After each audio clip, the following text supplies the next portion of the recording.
আজকে সানডে আছে, আজকে একটু যেতে হবে বারাসাতে, তার জন্য আমি স্নান টান করে রেডি হয়ে গেছি। যেতে হবে এই জন্য, আমার মামার ছেলে এসএসসি গ্রুপ ডির পরীক্ষা আছে। ও ফার্স্ট টাইম হচ্ছে চাকরির কোনো পরীক্ষা দিচ্ছে গভর্নমেন্টের।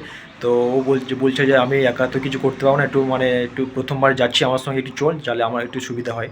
তো আমি বললাম, ঠিক আছে, আমি যখন বাড়িতে আছি তাহলে তোর সঙ্গে যাচ্ছি। তো ও আজকে আসছে, তো আমি যাবো। আমার প্যান্ট এটাই পরবো। I am ready for going to দক্ষিণ বারাসাত স্কুল। আমি তৈরি হয়ে গেছি, এখনও আমি কিছু খাইনি। আমি বাড়ি থেকে বেরোবো 9:30-এ। তো এখন বাজে 8:30। তো এখন 1 ঘন্টা আমার হাতে সময় আছে। আমি এখন খাবো, তারপর আমার রেডি হয়ে গেছে, দেখতে পাচ্ছ।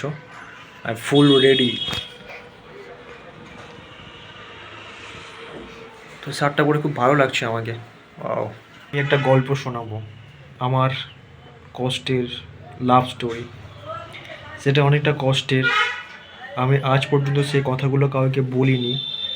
তো এখন সেটা প্রকাশ্যে আনতে চাই যে আমার সাথে কী ঘটেছে, মানে কী কী কথা আমাকে বলেছে, মানে যার থেকে আমি কখনো ভাবতে পারিনি যে সে নিজের মুখে আমাকে এই কথাগুলো বলবে।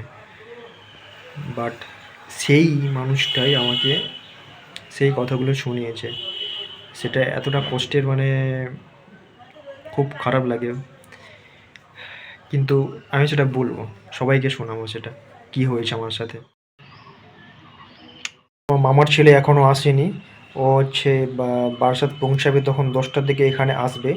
তো ওর বাড়ি হচ্ছে কেল্লার একটু আগে একটা জায়গা আছে যার নাম হচ্ছে পাঁচুয়াখালী। তো ওখানে ওর বাড়ি, পাঁচুয়াখালী থেকে এখানে আসবে কেল্লার একটু আগে। কেল্লার নাম হয়তো আপনারা সবাই শুনেছেন। তো ওখানে ওর বাড়ি, ও আসবে, এসে আমাকে কল করবে, আমি তার আগেই চলে যাব, আমিও ওখানে 10টার মধ্যেই পৌঁছে যাব। আর ওর পরীক্ষা স্টার্ট হয় 12টা থেকে স্টার্ট হয় পরীক্ষা। আর ওয়ান আওয়ার পরীক্ষা ডিউরেশন থাকবে। ভাই পরীক্ষা দিতে চলে গেছি। আমি হচ্ছে স্কুলের সামনে একটা মন্দির ছিল, সেখানে বসে আছি রাস্তার ধারে। পরীক্ষা শেষ হলে তারপরে এখানে একসঙ্গে দুজনে বাড়ি যাব। তো পরীক্ষা শেষ হতে 1 ঘন্টা 20 মিনিট সময় লাগবে, ততক্ষণ আমি এখানে বসে আছি। তারপর স্কুল থেকে ফিরে বিকেলে একটু ঘুরতে বেরিয়েছিলাম রাস্তার দিকে। তারপর এখন দক্ষিণ বারাসাত, এটা হচ্ছে ওভারব্রিজ, এর নিচে আছে রেল লাইন, দেখতেই পাচ্ছ। এটা সন্ধেবেলা, তখন 6:30 মতো বাজে। দুজনে এখানে ঘুরতে এসেছিলাম, কারণ